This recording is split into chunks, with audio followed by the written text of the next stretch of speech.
Hi everyone, welcome to the Quipster Film Review Podcast. My name is Vince Leo. I am the film critic for the website Quipster.net. Please check out all of my written work. I've been doing film reviews for a long time, 20 years now, 3,800 film reviews to choose from at Quipster.net. That's QWIPSTER.net. Today I'm going to be looking at Bloodfather. This is going to be one of my shorter reviews. It's an action thriller. It's R-rated because of strong violence, language throughout, and brief drug use. It's a very short, 1 hour and 28 minutes. The main star is Mel Gibson. Erin Moriarty gets the sizable supporting role playing his daughter. Diego Luna, William H. Macy, Michael Parks, Miguel Sandoval, Dale Dickey, and Thomas Mann get supporting roles.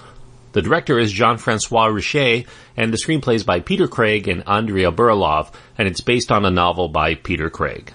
Now, that Peter Craig novel was published back in 2005, kind of a pulpy novel, but actually was well received from the people who've read it. He is co-scripting here with Andrea Burlov, and it casts a weathered Mel Gibson as a former alcoholic tattoo artist, ex-con divorcee. That's quite a lot of qualifiers for one of these characters. His name is John Link, and he spent the last few years mostly off the grid, living in a trailer park in California's Coachella Valley when he wasn't in prison. Those of you who are from Coachella Valley, I've been there a few times, will immediately recognize it was not shot there. It was actually shot in New Mexico. John Link has been anxiously searching for his 17-year-old daughter, Lydia, who ran away some time back. She soon re-enters his life because she's desperately looking for money to make her getaway when she ends up accidentally shooting her ne'er-do-well boyfriend, Jonah, during an armed heist, and that causes others in his criminal organization who are tied to the drug cartels directly from Mexico to come after her.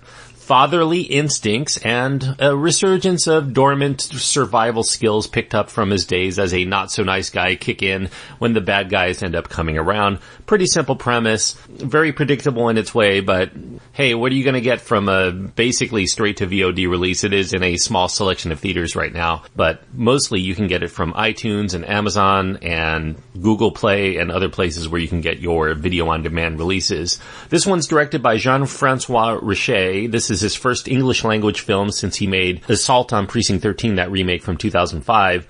Bloodfather is taking a very violent, hard-nosed approach. It sets up just enough to get us invested in these characters so that we want to see where the story goes, and then it rides this wave of speeding cars and blazing guns and dark comedy quipping throughout the film.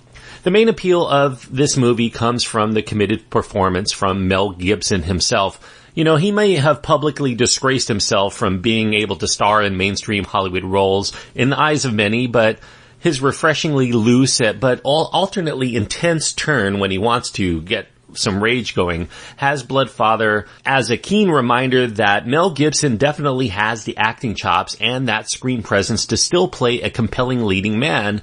In a way, one can read into this film as resembling real life for Mel Gibson, because the movie starts off with Gibson's character John Link vowing to continue his road to rehabilitation, while his character also confronts intolerance not only within himself but also in other people that he ends up trading blows with along the way. So in a way, it's kind of capitalizing on Mel's checkered past in order to give a little bit of meta moments, but they're not so distracting that they take away from the story. You actually will watch the story as it is. And then if you're somebody like me who likes to reflect on movies, obviously I have to when I'm doing reviews, you start kind of piecing these things together as far as what is attracting Mel Gibson to these roles, or what attracts filmmakers who are looking for somebody who can fit this role to look to Mel Gibson.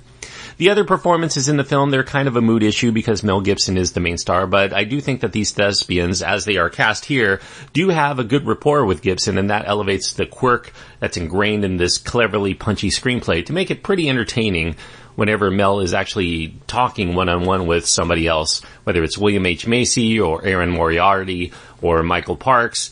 There are some pretty good turns here.